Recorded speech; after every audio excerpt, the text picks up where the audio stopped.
Voilà, nous avons le plaisir de recevoir Posy Simmonds. Bonsoir, Posy. Thank you so much to be here. And Paul Gravett. Voilà. Mais Paul Gravett, Paul Gravett, je vais parler en français. Voilà, ça peut être. Paul Gravett, nous sommes comment on dit, modérateurs. Voilà, pour cette rencontre. Oui, c'est une surprise, mais c'est précisé, modérateur au pluriel, voilà. Et ça s'explique tout simplement parce que effectivement, Paul est l'un des grands connaisseurs et l'un des grands amis de Posy Simmonds. On peut te présenter même comme le biographe officiel. On peut. Pas encore. En tout cas, le biographe et ami, ça va. Voilà.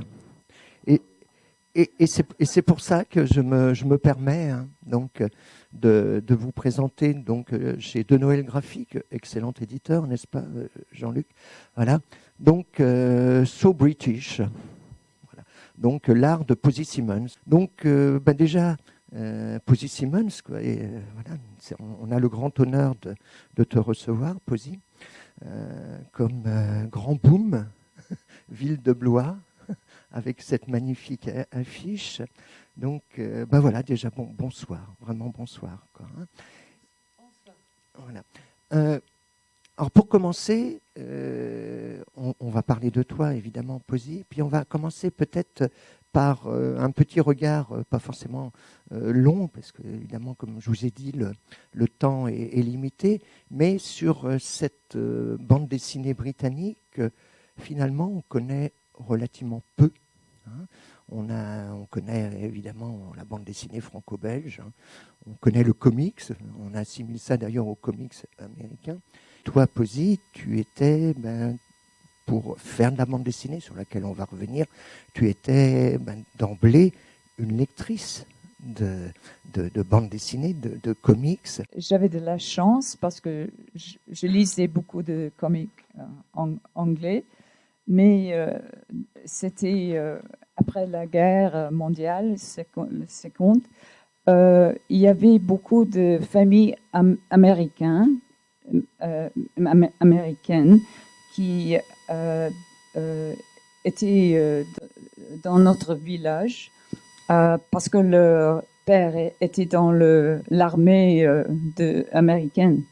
Et chaque samedi, les enfants qui étaient à l'école avec moi, il y avait des gros voitures absolument énormes. Et des Cadillacs. Oui, des Cadillacs. C'était pour nous, les Anglais, qui étaient un peu tristes, la vie était grise après la guerre. Pour nous, les Américains, avec leurs voitures, et chaque samedi, ils s'en vont à une base américaine qui n'était pas très loin.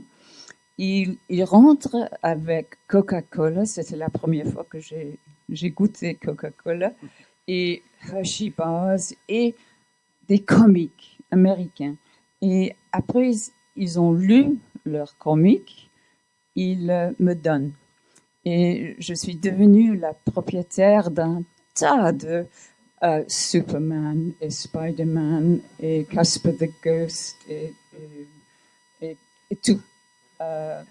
Et quelquefois les horror comics. Je ne sais pas qu'est-ce que c'est. Les EC Comics, I think, perhaps. Oui, voilà. Mais les comics d'horreur. Hein, mais méchants. Fait par notamment publication de Mike Gaines, etc. Oui. Voilà. Et je me rappelle que j'étais en train de lire un comic et ma mère était là et moi j'ai dit « Ah !» comme ça. Et elle me disait « Mais qu'est-ce que tu lis ?» elle a pris le comic et c'était un type qui était en train de se faire écrabouiller dans une presse à olives. Et elle a dit, bon, mais elle était très choquée. Elle a volé cette fascicule, cette comic book. Non, elle était très bien, mais Non, votre maman a prohibited, confisqué, voilà, confisqué. pas ma mère. C'est pas strict comme ça. Non, elle a dit, strict. c'est pas très nice. Mais alors c'est justement quoi. Et le dessin, parce que là, tu parles effectivement de cet apprentissage de la lecture, quoi. Hein, mais cette envie de faire de la bande dessinée, peut-être que ça t'est venu. Est-ce qu'au départ, c'était effectivement le plaisir de dessiner? Alors je crois que c'est dans ton livre, hein, Paul, où tu racontes que c'est ton papa, ton père, qui t'a offert une ramette, une énormément quantité de jolies feuilles sur lesquelles tu as commencé à dessiner. Oui, il m'a donné, c'est pas, qu'est-ce que c'est, a ream de papier énorme. C'était double éléphant. C'était plus grand que C'est moi. très grand. C'est très grand. C'est une vraie mesure de papier. Oui, éléphant ou double éléphant. Double. C'est éléphant. grand. C'est basé sur la proportion de l'éléphant, en fait. Presque, non? Pour l'équivalent 50-65 oui. par 2, si ça vous donne une petite idée. Oui. Voilà. Et c'était dans un grand tiroir et chaque jour je prends non pas chaque jour parce que j'ai plié, I folded le papier, oui, ça. Mais ça, j'avais tout ce papier pendant toute ma jeunesse. C'était très bien. Mais c'est à la fois un plaisir de la découverte et l'idée de justement, est-ce que déjà tes parents, lorsque tu leur as dit, peut-être que je veux faire une école d'art, est-ce qu'ils t'ont interdit ou ont dit, pourquoi pas, suis ta voie? J'aimais beaucoup, j'ai toujours été passionnée pour le dessin. Je faisais des petits comics quand j'avais 9 ans, 8, 9 ans.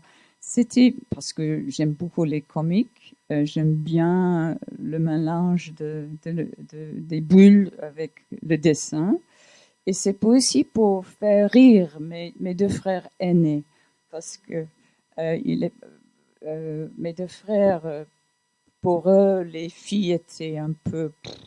Mais si je faisais quelque chose pour leur faire rire, c'était... Mais oui, parce que tu es issu de... Il y a cinq enfants, je crois, dans ta famille. Oui. Voilà. Et que des garçons, tu es la seule fille? Non, j'ai une sœur. Voilà. Et tu as donc tu commences un petit peu à dessiner, tu essayes de faire rire tes frères. Voilà.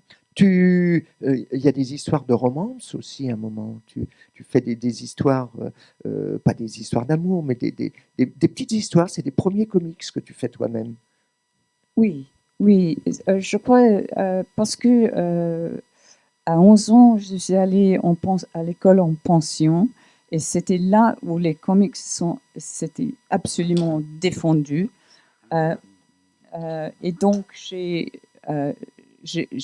toujours fait des petits comics à moi pour mes amis, mais pour les profs, les maîtresses, c'était quelque chose... Pas du tout. Pas du tout.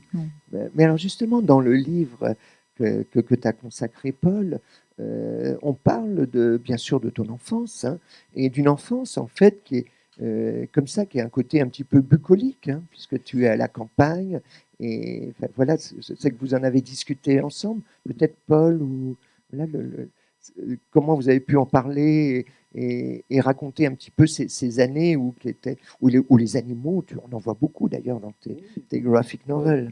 Comme nous savons, si vous avez lu des livres de poésie, elle a vraiment un des thèmes est vraiment des animaux et le monde fermier en même temps. Surtout par exemple avec Tamara Drew. et qu'on fait que la vie des animaux a des parallèles peut-être avec nos vies humaines. Et à cause de ça, je pense que Poésie apporte une vision sympathique, mais aussi un peu vraiment aussi réaliste, pas idéaliste sur la vie des animaux et comment il peut parler de nos vies comme humaines, en fait. Oui, un peu. Ah, c'est surtout ça. Oui, absolument. Mais aussi, bien sûr, vous avez utilisé les animaux pour faire des commentaires sur par exemple, avec les scènes qui n'apparaissent pas dans le film de Stephen Frears de Tamara Drew. Vous avez peut-être Tamara vu. Drew, mais dans notre bouquin, il y a une scène. Ah oui, plusieurs scènes. avec un chèvre, Voilà, une avec la chèvre chèvre, et un oui. bouc qui. C'est pas possible dans les movies. Oui, les movies sont trop. C'était l'accouplement Ouais. de cette chèvre Ouais. et ce bouc. Ouais. Et le bouc était ravissant, mais mais il a trop joué son rôle. son rôle. Je ne sais pas le français pour stud, mais Mais- is it un stud, I think? Je sais pas. Mais ce n'était pas supprimé pour les raisons pudiques, mais c'était parce que ça a duré ça a pris trop de temps. Ah, Oui. ça devient une trilogie, en Il fait. y Ça avait- m'a joué. Avec la deuxième partie, surtout sur les chèvres, oui. Et tu as donc. Mais en fait, on s'aperçoit que tes débuts professionnels, d'abord, il y a ce voyage en France qui est quand même peut-être formateur. Enfin, en tout cas, tu découvres une forme de liberté Oui. par rapport à l'école que tu décris, enfin, un côté un petit peu pensionnat, etc. Tu découvres effectivement la société des années 60 française, qui est un petit peu, qui est encore un peu corsetée, mais c'est pas le Swinging London, hein. Mais quand même, la société change, quoi. Et ça se passe. C'est quoi tes souvenirs de cette époque-là? C'était extraordinaire. J'avais 17 ans et en septembre, je suis allée pour la première fois en France en pension avec une famille. Je pouvais lire le français et écrire le français jusqu'à un certain point, mais j'ai pas. En parler, c'était très très difficile. Je me rappelle que j'ai tutoyé un flic. C'était pas.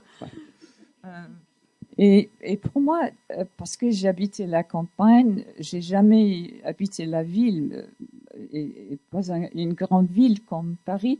Pour moi, c'était absolument extraordinaire de marcher partout, de tous les odeurs, tous les sons, le tabac, c'était différent, le gaz, ça sent différent. C'était extraordinaire. Le son des talons hauts sur le trottoir, j'ai jamais entendu ça à la campagne. C'était extraordinaire. Et cet hiver, c'était en 62, il faisait 63. Il faisait très très froid. Et je me rappelle que j'ai passé beaucoup de temps au Jeu de Paume, au Louvre, au printemps et Galerie Lafayette parce qu'il fait chaud dedans. Et j'aimais beaucoup voir les gens. J'avais pas beaucoup de fric pour acheter des trucs, mais c'était extraordinaire de voir tous les gens en train de. J'aimais bien il y avait des dames qui font des démonstrations de comment plier une écharpe. Il y avait toujours ding ding dong. Mesdames, pour la plus jolie façon d'être belle. Et c'était. Et vous avez appris beaucoup avec les chats. Oui, voilà. Pour moi, c'était palpitant. Ah, mais j'ai appris le français parce qu'il fallait parler. C'est la barre linguistique, la vraie. Ouais. Oui. Ce sont des beaux souvenirs. Mais, et puis après, ben voilà, quand tu rentres, je crois que tu enchaînes avec une école d'art, me semble-t-il. Oui, oui, c'était une école d'art à Londres. Je faisais 1 an préparatoire et puis 3 ans après en graphisme. Le graphisme. Quand j'étais petite, j'avais des rêves d'être peintre, mais quand j'avais 20 ans, j'aime beaucoup toujours le texte avec les images. Et comme ça, graphisme pour moi, c'était bien. À cette époque, j'ai pas dessiné beaucoup, mais j'ai appris comment faire à la main des typefaces, les typographies. Il fallait. On retrouve d'ailleurs dès tes premiers travaux tout un travail sur le lettrage, et que tu vas utiliser ensuite dans tes premières bandes dessinées publiées. Alors, j'ai lu effectivement dans ton livre, Paul, hein, que tout ça, selon une expression française, n'a pas été pavé de roses, si je puis dire, quoi, hein. Ça n'a pas été facile. Voilà. Tout à fait, ma maman même, tu as été, je sais plus, c'est pas dog sister ou je sais pas quoi, enfin tu t'es occupée de chiens, une dame absolument acariate, etc., qui ressemble un peu parfois à certains personnages de Cassandre d'Arc. Voilà. Oui, un peu. Hein, voilà, c'est... Il y a Donc c'était pas des éléments facile. autobiographiques dans vos Oui, livres. oui. Pas si méchante. Pas si méchante. Et elle n'avait pas la chapka. Oui. Non. J'ai essayé un chapka dans une boutique à Londres c'était le temps que j'étais en train de faire Cassandre. Et je suis allée dans la boutique, il y avait un chapka et je l'ai mis. Et c'était affreux. C'était si chaud. J'avais la tête qui bouillit. C'était. Je reconnais que ce n'est pas d'une grande élégance. C'est pas. Voilà. Mais alors justement, on l'a évoqué dès le départ, quoi, hein, le fait que tu as beaucoup travaillé des années durant sur la presse britannique. Quand je parle de la presse, c'est pas la presse spécialisée, les fascicules de bande dessinée, mais la grande presse, hein, voilà, qui est, alors bien sûr, Guardian, bien entendu, mais il y a énormément de bandes dessinées qu'on ne connaît pas, puisqu'elles sont, je pense notamment à Mrs. Webers et tout ça. Voilà. C'est comment tout ça un petit peu a démarré? Après avoir quitté oui, Central School, je savais pas qu'est-ce que je vais faire, sauf peut-être faire des illustrations. Alors, je suis allée partout à Londres, chez les journaux, les magazines, chez les maisons d'édition, partout. Et en même temps, je faisais babysitting, j'étais une femme de ménage, etc. Et un jour, le téléphone sonnait et c'était le Times.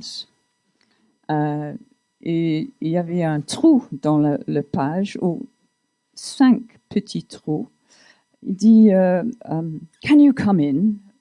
Vous venez au bureau? J'ai dit oui.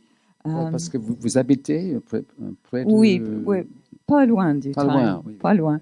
Je suis arrivée et on m'a donné le texte, et pour faire quelque chose comique, c'était pas très drôle. C'était sur loft insulation. C'est pour les greniers, c'est pour insulation. L'isolation, peut-être. Oui. Voilà. Oui. Un sujet riche d'humeur. Riche. Absolument. Oui. Tout un livre. En fait, nous attendons le roman graphique sur Oui. ce sujet. C'est le 4e, oui. Oui, c'est le 4e, oui. Les années de chauffage, de plombier. Et donc, ils disaient, alors, 5 petits dessins il est 4 heures maintenant, 5h30. Et moi, j'étais sur place. Et c'était horrible, mais j'ai faisais quelque chose. C'était le début. Je faisais quelque chose. Et puis, le lendemain matin, il y avait mon nom en minuscule. Et les bandes dessinées proprement dites, c'est quoi? Alors j'avais lu l'histoire dans Paul que tu racontais ou que toi Posy tu racontais sur un des rédacteurs. Alors est-ce que c'était le rédacteur du Guardian ou un autre journal qui t'a dit est-ce que vous voulez faire un strip? Alors bon, un strip, hein, je précise, bande dessinée. Hein. Ah oui, c'était dans l'ascenseur. Et j'ai rencontré l'éditeur. Il a dit, Posy, have you ever thought of doing a strip? Est-ce que vous avez jamais pensé de faire un strip? Et moi, j'ai dit, mais il était un homme sérieux. Il n'a pas, je sais pas. C'était un strip comique, ça. Un strip comique. Bien sûr. Et il paraît qu'il y avait c'était un espace qui était à mi-page du Guardian. Et il me disait, peut-être en septembre, ça va commencer. Vous avez beaucoup de temps pour choisir un sujet et tout ça. Et il y a 6 semaines après, il dit, ça commence, non? Et pour moi, c'était un mois horrible parce que je ne connais pas le sujet ni les personnages. Mais après 2 mois, c'était mieux parce que je connais la famille qui s'appelle Weber ou Weber était à cette époque on s'appelle woolly liberals, ça veut dire les libéraux cotonneux ou peut-être c'est gauche cachemire. Oui, ou caviar. Au caviar. Voilà, mais cachemire avec voilà, l'écharpe oui, bien pliée. Ou peut-être pas si chic, c'était peut-être gauche Shetland. mais alors justement, c'est assez amusant parce que, bon, à l'époque, nous sommes vers quelle année? Nous sommes, ça commence. Ça commence en 77. 77. C'est en France, nous avions à l'époque Claire Bretéché. Voilà. Oui, Claire Bretéché, oui. qui publiait donc Les Frustrés dans le Nouvel Observateur et qui elle aussi égratignait un petit peu le public du journal en fait. Hein. Et vous lisiez Claire Bretéché? Oui, je l'ai lu pour la première fois parce qu'elle était dans le Sunday Times pendant les années 80. Et c'était pour la première fois que je l'ai lu. Je me souviens que vous avez rencontré Bretéché aussi oui, à l'Institut français. En 84. Elle était invitée à Londres, oui. J'avais beaucoup d'admiration pour elle. Absolument. Les Frustrés et Agrippine. Mais c'est extraordinaire. Et les lectrices et lecteurs, justement, de Guardian, je pense que ça les amusait. Ils n'étaient pas choqués. Non, j'ai reçu à cette époque beaucoup de lettres et de cartes postales. C'était quelquefois j'ai fait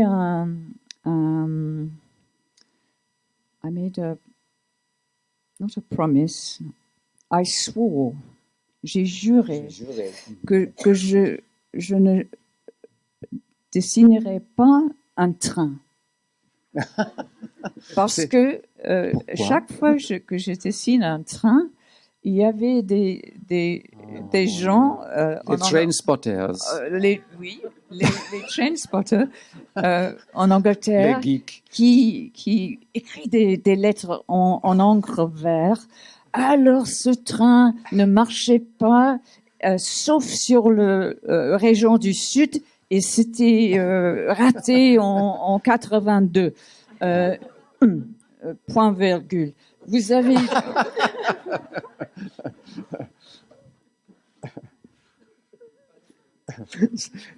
Mais alors justement, il y a tout ce qu'on retrouve en fait. Puis après, maintenant, on va parler de vos graphic novels, forcément.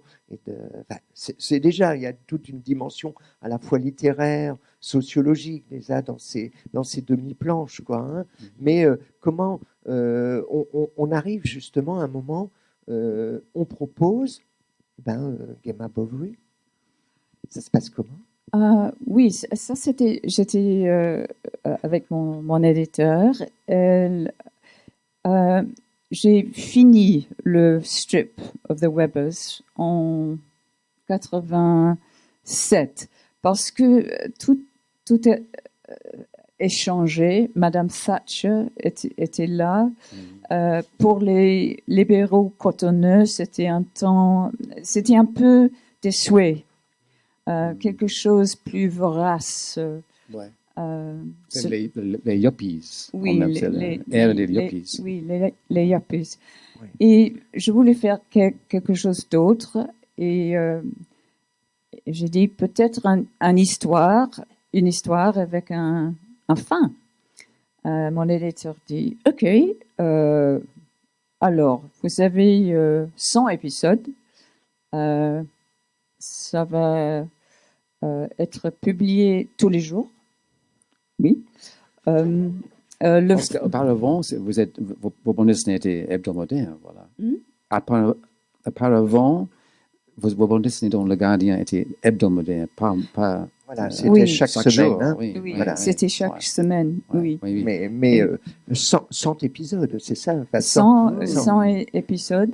Et le format soit 3 colonnes de largeur par toute la hauteur de la page. Donc, un espace très bizarre pour une bande dessinée.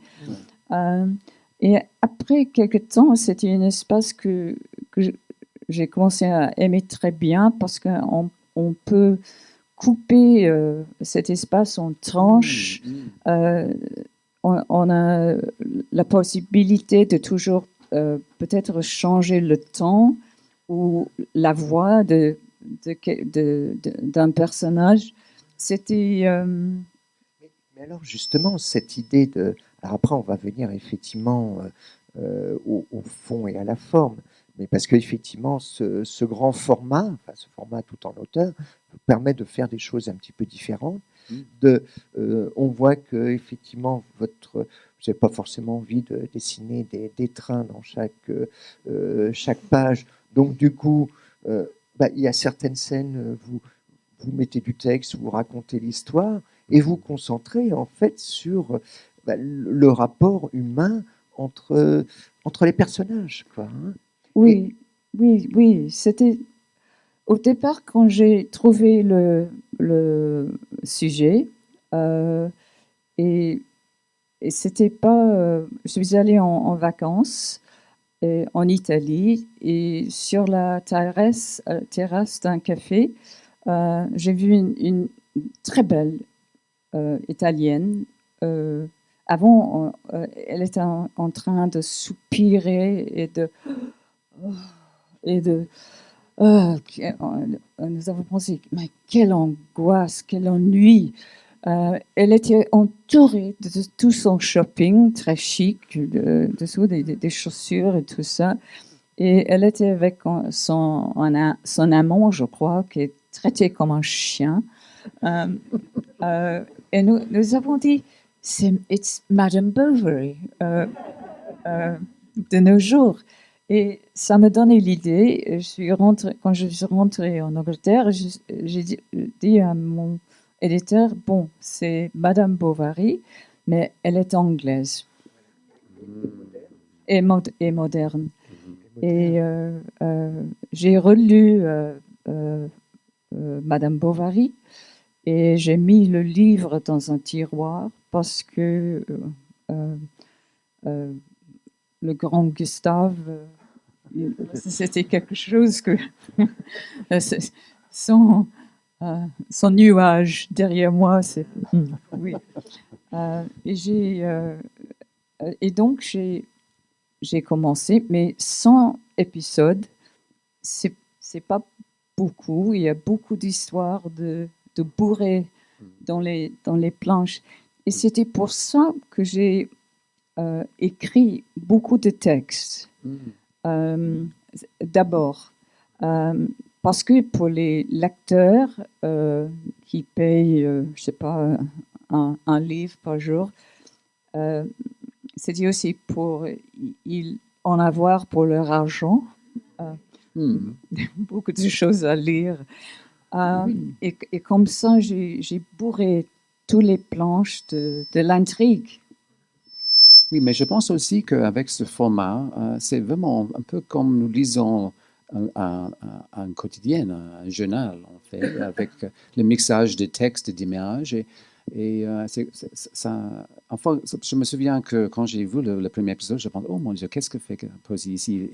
Elle essaie de adapter le roman et je pensais aussi que c'est trop de textes, il y a trop de textes ici, c'est pas un vrai bande dessinée. Mais après, bien sûr, j'ai compris que vous avez inventé une nouvelle forme de la bande dessinée, du roman graphique que presque personne n'a essayé depuis. En fait, ça reste toujours toute une forme de roman graphique incroyablement riche, parce que ça aide à montrer et raconter des choses. Et quelquefois, nous avons besoin de textes dans la bande dessinée. Et nous avons eu toute l'idée que la bande dessinée, c'est toujours vraiment visuel, c'est comme un storyboard, quelque chose comme ça, bien sûr, mais ce n'est pas du tout le cas. C'est aussi une forme à lire avec des textes. Et nous aimons les textes, oui, nous aimons les textes et aussi les images. Oui. Je crois que c'était une espèce de hybride. Je crois pour les puristes, c'était quand je suis allée à Angoulême pour la première fois que j'ai lu beaucoup de BD français que j'ai apprécié, qu'il y avait un format que je n'étais pas conscient. Mais le format graphic novel, en fait, et surtout une particularité, c'est-à-dire que effectivement, vos graphic novels, vos romans graphiques, comme on dit, c'est quelque chose de neuf. On arrive à quelque chose de neuf qu'on n'avait pas encore vu. Voilà. Et ça a été la surprise, le travail aussi d'édition. Et ça, bon, il y a Jean-Luc, l'éditeur français, c'est Jonathan Cap, je crois, qui le publie en anglais. Et c'est un format particulier, en sachant que vous ne vous contentez pas de reprendre in extenso, si on peut dire, la version du Guardian. Parfois, vous remaniez certaines pages. Voilà, il y a un vrai travail à la fois d'édition et puis c'est quelque chose de neuf. Oui, c'était parce que d'abord, je faisais 25 épisodes et c'était pas une bonne idée parce que j'ai pris du retard à la fin parce que ça a duré, Gemma Bovary a duré 6 mois. À la fin de 6 mois, j'étais sur mes genoux en train de faire ça. Mais après quelques temps, j'ai appris comment mieux maîtriser l'information, ce qui passera en image et celle qui passera en en texte. Mhm. Et c'est bien entendu, l'image, c'est très très bien pour la mise en scène, pour le temps, pour les personnages, pour les dialogues importants, et aussi pour la chose que j'aime beaucoup en bande dessinée, c'est les silences évocateurs. Mhm. Tout à fait. Oui. Et le texte, c'était bien pour raconter l'histoire qui prend trop de place si on fait. Il était divorcé 5 fois, il habitait. En texte, c'était 2 lignes. Et ça me donne aussi la possibilité d'avoir plusieurs voix et changement de voix et que je crois que ça rajoutait de la profondeur. Mais on s'aperçoit justement là, j'imagine que certaines et certains d'entre vous ont peut-être déjà vu l'exposition qui est présentée donc à la Maison de la BD. Si ce n'est pas le cas, je vous incite véritablement à le faire, d'autant plus que nous aurons le plaisir justement de faire une visite commentée avec Posy et Paul demain matin. Mais ce qu'on remarque, parce qu'on a la chance justement de voir plusieurs facettes de ton travail, le travail notamment préparatoire, et avec des esquisses, on a l'impression que chaque personnage, tu l'habites. Enfin, je veux dire, on connaît presque son passé, la façon dont il s'habille. Tout à l'heure, tu parlais de cette vision, de cette première vision d'une femme élégante à la sortie de la gare du Nord qui tapait avec ses talons aiguilles. Ben là c'est pareil. Gemma, on la voit dans ce village de Normandie. C'est le fait, et puis une importance véritablement aux menus objets du quotidien. Ça peut être une casserole, ça peut être... tout ça donne de la vie. Oui, c'est aussi un peu de Flaubert, parce que j'aime beaucoup comme les descriptions, voilà, tout à fait. descriptions du paysage, les bottes fantastiques Flaubert aime beaucoup les chaussures, les souliers. C'est incroyable.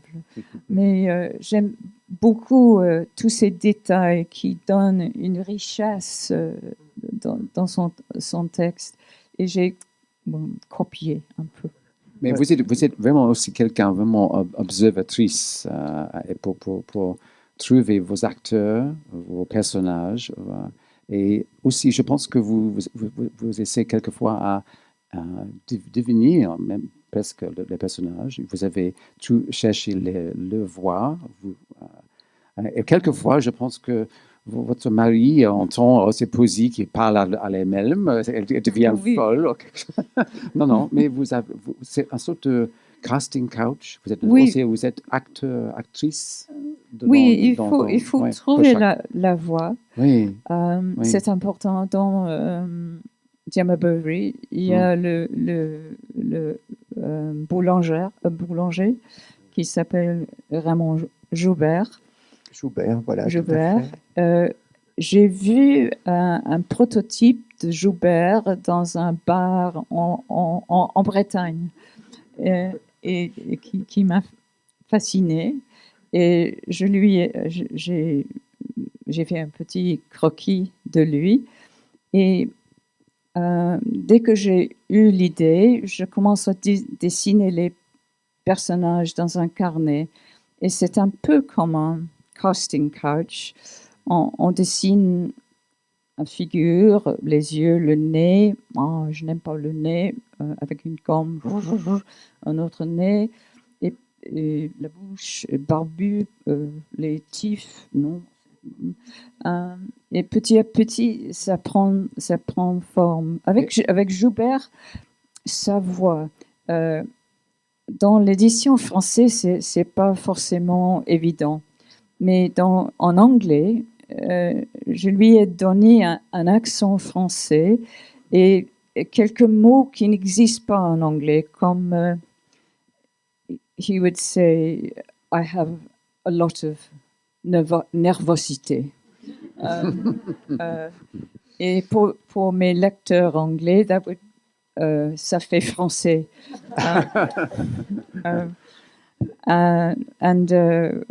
Oui, dans mon atelier, j'étais en train de, peut-être dans un accent un peu français, j'étais Joubert. Et donc, voilà, Gemma Bovary est publié dans Guardian en noir et blanc, enfin rehaussé un petit peu avec, j'imagine, de la vie. De la vie. Et puis après, le Guardian évolue, comme beaucoup de journaux à l'époque, passe à la quadrille, enfin, en tout cas un procédé avec de la couleur. Et après, vous allez faire justement Tamara Drewe. Voilà. Et cette idée de Tamara Drewe, où là, il y a peut-être un petit peu moins de pavés de texte, mais par contre, vous jouez aussi avec la mise en page, avec des extraits de journaux, avec aussi, on parlait de ce que disait effectivement Paul sur les accents, enfin ce que vous disiez sur les accents, et puis les voix avec ces ados, voilà, c'est-à-dire que les ados effectivement parlent comme des ados. Et on a les mêmes modèles ici, hein, mais voilà, c'est-à-dire ils ne se parlent pas comme un article de journal, etc. C'est à chaque fois, vous jouez avec le média, véritablement. Oui, je crois que c'est vrai. Au départ, c'était aussi un commande de The Guardian. En couleur, le format était plus carré et c'était pas tous les jours, c'était deux épisodes, une fois par semaine dans le supplément littéraire. Et mon éditeur m'avait dit, est-ce que tu peux cacher un grand roman, peut-être du 19e dedans? Moi, j'ai dit, je sais pas. Mais j'avais l'idée, parce que c'était le supplément littéraire, de faire quelque chose, peut-être une retraite pour les écrivains à la campagne. Et j'étais en train d'écrire le pub pour ce retraite. Et il me donnait à mon esprit la phrase « Far from the madding crowd ». Qui, en français, c'est loin de la foule déchaînée, qui vient d'un roman de Thomas Hardy. Et avant ça, c'était dans une poème très bien connu en Angleterre de Gray's Elegy. Et ça a commencé, et moi j'étais Far from the Madding Crowd, et j'ai relu Far from the Madding Crowd par Thomas Hardy, et comme histoire, c'est très bien. Il y a une belle fille, deux prétendants pour sa main, qu'elle refuse pour un type absolument affreux. Bien résumé. Oui. C'est pas mal. Pas mal. Mais, et vous évoquiez justement à la fois Harding, à la fois Flaubert, etc., toute cette dimension littéraire, en fait. Hein. Et à propos de dimension littéraire, on en voit aussi quelques extraits justement dans l'exposition, c'est Literary Life, la scène de la vie littéraire, quoi, hein, où on sent là aussi on sent le vécu, si je peux me permettre. Voilà. C'est-à-dire que, voilà. Oui, c'était aussi une commande, c'était dans le supplément littéraire. Ça, c'était tous les samedis, oui, comme ça. Et ça, c'était les observations, les angoisses des écrivains, la peur, l'horreur de la page blanche, les jalousies, tout ça, les fêtes où on mange de chèvre, de fromage à chèvre. Qui sont très forts. Très fort. Ça sent, je résume. Ça sent très fort. Et tout le monde était en train.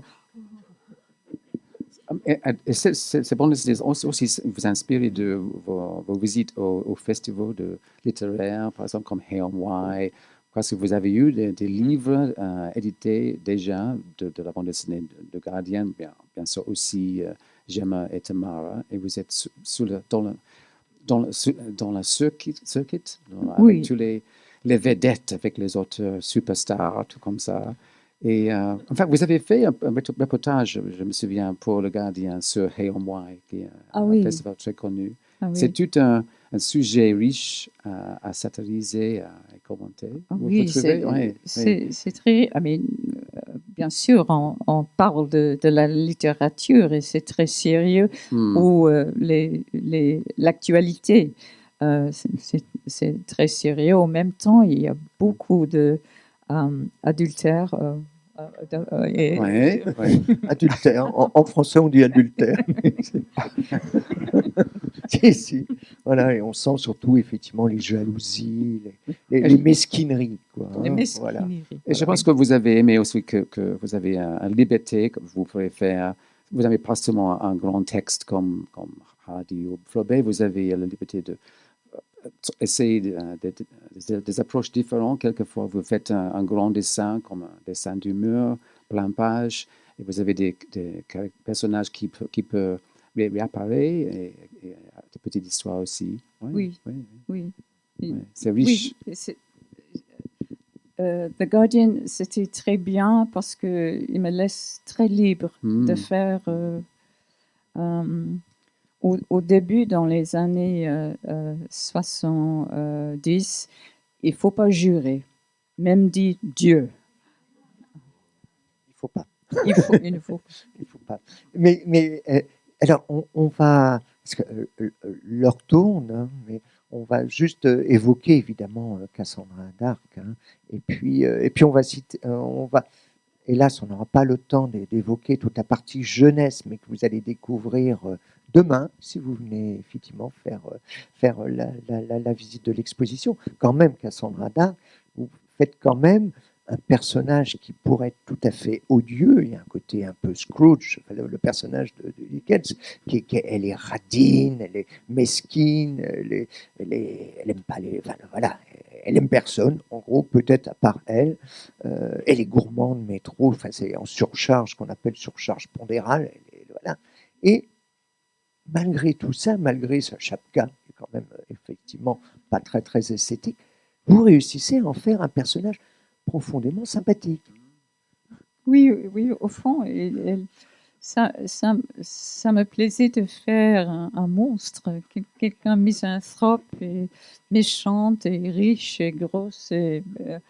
Mais enfin, ça, it grew on me.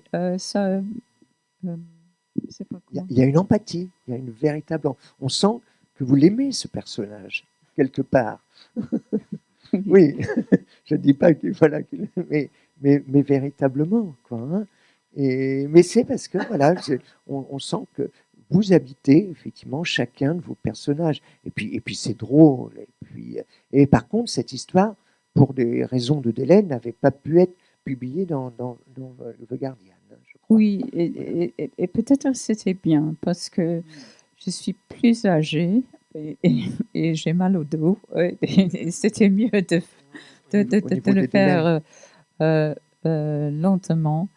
Mais je marchais beaucoup à Londres et ça m'a donné l'idée de reprendre Dickens parce que je voulais montrer ce que Dickens montre dans ses romans. Si c'est l'actualité est bon, on trouve les mêmes choses, la fracture sociale. Les gens riches sont devenus plus riches et dans les rues, il y avait des mendiants, des sans-abri, les banques alimentaires et dans les endroits riches, il y avait des maisons énormes, souvent vides, luxueuses, souvent vides. C'est de Londres comme de Londres de voilà, peuplé, effectivement, ou de riches familles saoudiennes ou autres qui ne l'habitent pas, quoi, hein. Donc, je voudrais juste terminer en vous laissant quand même peut-être, on a promis de vous laisser quelques minutes de questions-réponses, si vous le voulez bien, parce que là, il y a toujours la première est toujours la plus difficile d'expérience. Qui a envie de lancer la première question, s'il vous plaît, mesdames, messieurs, si vous en avez, ou non? Aucune, monsieur?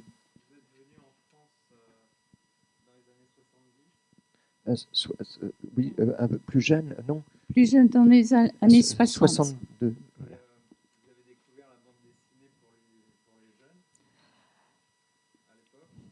La bande dessinée française, est-ce que vous avez découvert dans les années 60?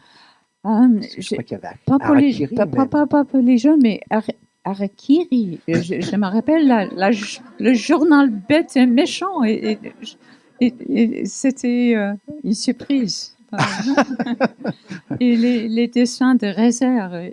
Wow.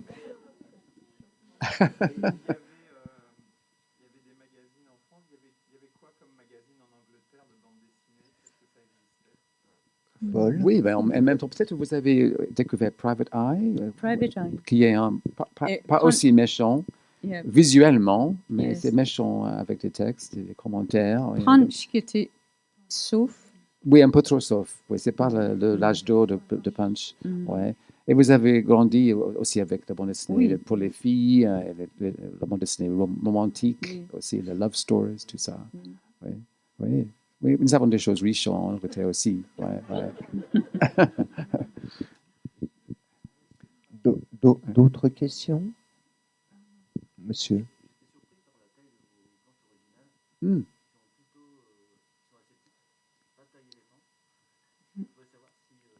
Elle est presque miniaturiste, en fait. Voilà.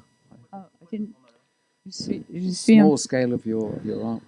Ah oui, c'est parce que c'est le journal, The Guardian.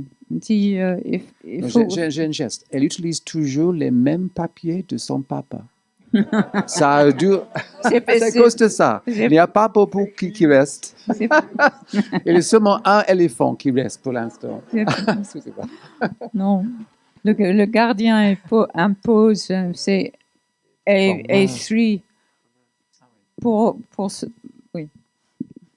C'est pour ça. Oui, raison pratique en fait. Oui. Ouais. Une dernière question? Voilà. Bon, je crois que... Oui, pardon, il y en a... Oui, je vous en prie, madame. Le prochain livre. Oh. C'est toujours une question difficile avant.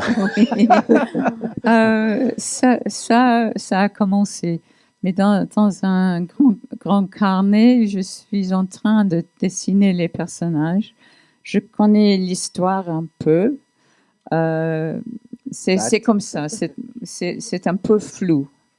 Mais quelque chose arrive. Mais il y a, je crois, il y a des années 50 peut-être et 60 aussi. Ça sera une surprise. Voilà, je crois qu'on va terminer par justement ce point d'interrogation, bien sûr, tout relatif, hein, puisque je pense que demain, on aura l'occasion de continuer un petit peu cette conversation à la Maison de la BD et surtout de découvrir les différentes facettes qu'on a évoquées, hein, c'est-à-dire que l'entrée de l'exposition, notamment vous avez des extraits du journal même Guardian, hein, où il y a effectivement Gemma Bovary, Tamara Drew, mais également Cinderella, enfin, d'autres choses, et puis les originaux, évidemment, des différents graphic novels, et tout un volet, puisque c'est également une des dimensions de BD Boom, donc ce volet un petit peu jeunesse, et que vous connaissez peut-être à travers un album chez Sarbacane qui s'appelle Fred, mais ça, on vous laisse encore voilà, le temps de découvrir tout ça. Thank you very much, Brazil. Je vous Thank you. remercie beaucoup. Voilà. C'est- Thank you. Merci Paul. Patrick. Merci. Merci à vous. Voilà.